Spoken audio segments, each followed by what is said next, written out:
LT exam के बारे में आपके मन में प्रश्न आता है कि एलटी फॉर्म को भरने की क्वालिफिकेशन क्या है। एलटी फॉर्म को भरने की उम्र सीमा क्या है। इसमें कुल कितने प्रश्न आते हैं। पूर्णांक कितने का रहता है। समय कितने घंटे का रहता है। क्या जीएस के प्रश्न भी आते हैं। क्या निगेटिव मार्किंग भी होती है। इसका सिलेबस क्या है। तो ये जानकारी आप सभी के लिए बहुत आवश्यक है।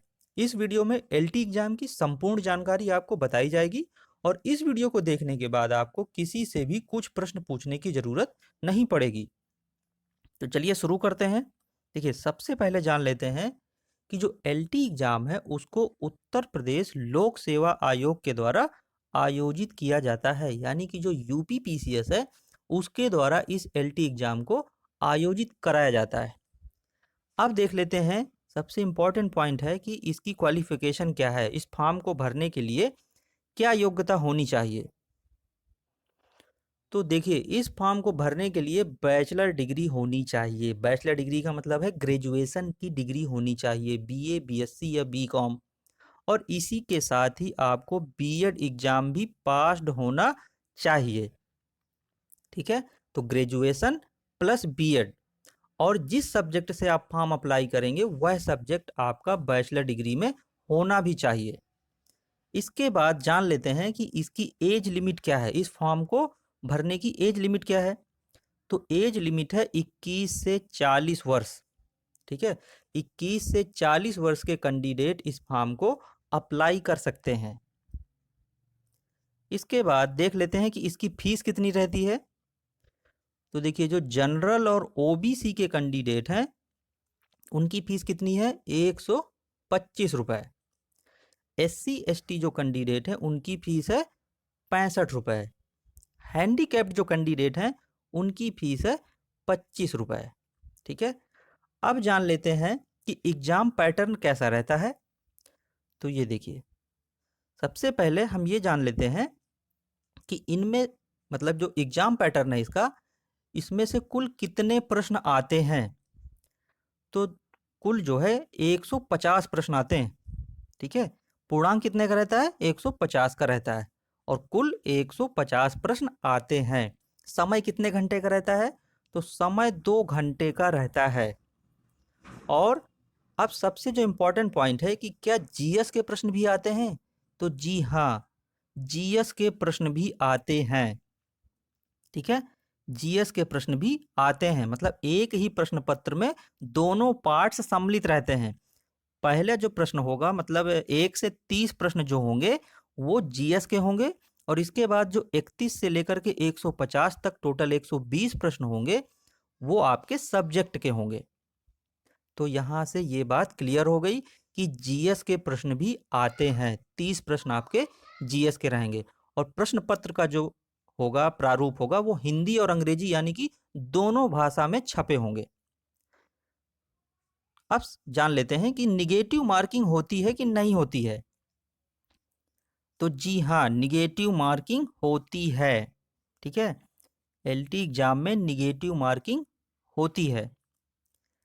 प्रत्येक प्रश्न के लिए 4 वैकल्पिक उत्तर हैं। उम्मीदवार द्वारा प्रत्येक प्रश्न के लिए दिए गए एक गलत उत्तर के लिए प्रश्न हेतु नियत किए गए अंकों का 1/3 दंड के रूप में काटा जाएगा।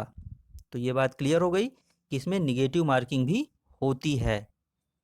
पूर्णांक 150 का होता है, कुल 150 प्रश्न आते हैं, समय 2 घंटे का होता है, जीएस के 30 प्रश्न आते हैं, और सब्जेक्टिव के 120 प्रश्न आते हैं। अब देख लेते हैं कि इसका सिलेबस कैसे होता है। बायोलॉजी की बात करें तो बायोलॉजी में से जो बायोलॉजी का सिलेबस है उसको देख लेते हैं। तो देखिए, जो सबसे पहले है जीएस, क्योंकि जीएस के 30 प्रश्न आएंगे, तो जीएस में किस किस से जो है ये प्रश्न पूछे जाएंगे। तो हिस्ट्री ऑफ इंडिया, ठीक है, history of India and Indian national movement के प्रश्न जीएस में पूछे जाएंगे। मतलब जो टोटल 30 प्रश्न पूछे जाएंगे जीएस में से, उसमें से किस किस टॉपिक से पूछे जाएंगे वो यहाँ पर हम आपको बता रहे हैं। तो हिस्ट्री ऑफ इंडिया हो गया, भारतीय इतिहास हो गया, इंडियन नेशनल मूवमेंट हो गया। इसके बाद इंडियन एंड वर्ल्ड ज्योग्राफी, यानी कि भारतीय और विश्व का जो भूगोल है उससे भी प्रश्न आएंगे। इंडियन पॉलिटी, जो राज व्यवस्था है, भारतीय राज व्यवस्था, उससे भी प्रश्न पूछे जाएंगे। इंडियन इकोनॉमी, जो भारतीय अर्थव्यवस्था है, उससे भी प्रश्न पूछे जाएंगे। इंडियन एग्रीकल्चर, जो भारतीय कृषि व्यवस्था है, कृषि विज्ञान है, उससे भी कुछ प्रश्न पूछे जाएंगे।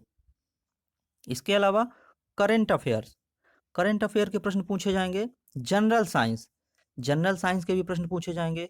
और इसके अलावा जो है एलिमेंट्री मैथमेटिक्स, मतलब सिंपल जो है मैथमेटिक्स के भी कुछ सवाल पूछे जाएंगे up to class 10th level तक के।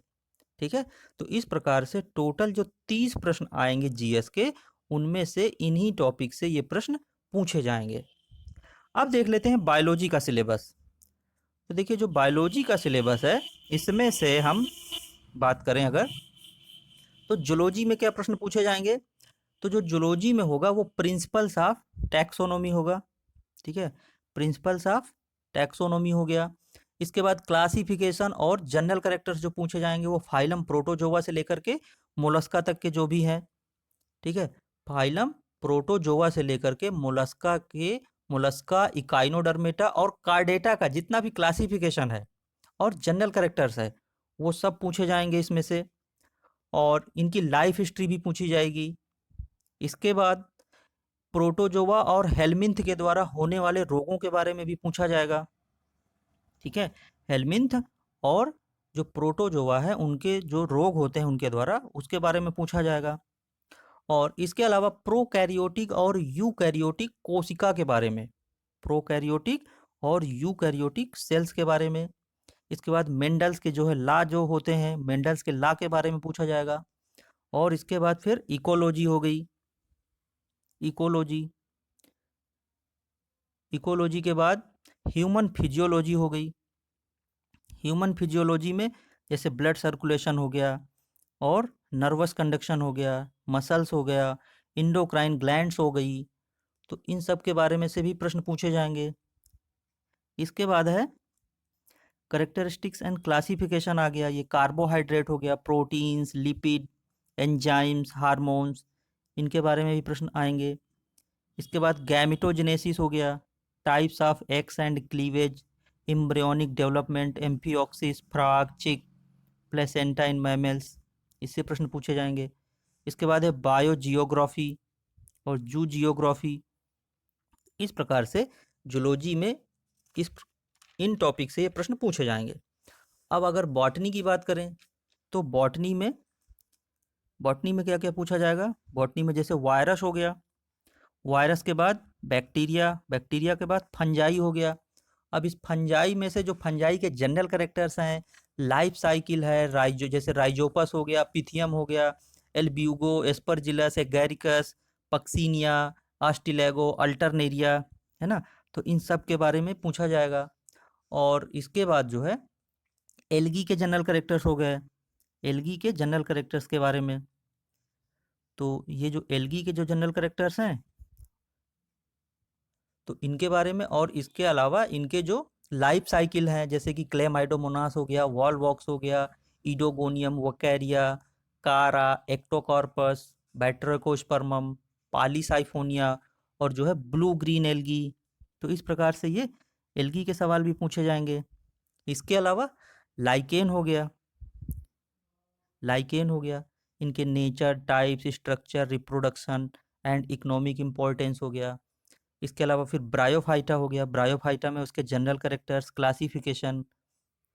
इसी प्रकार से टेरिडोफाइटा भी है, टेरिडोफाइटा के जनरल कैरेक्टर्स, टेरिडोफाइटा के जनरल कैरेक्टर्स, क्लासिफिकेशन, फीचर्स, और लाइफ साइकिल हो गया, जैसे लाइकोपोडियम, सिलेजिनेला, इक्विसीटम, मार्सिलिया।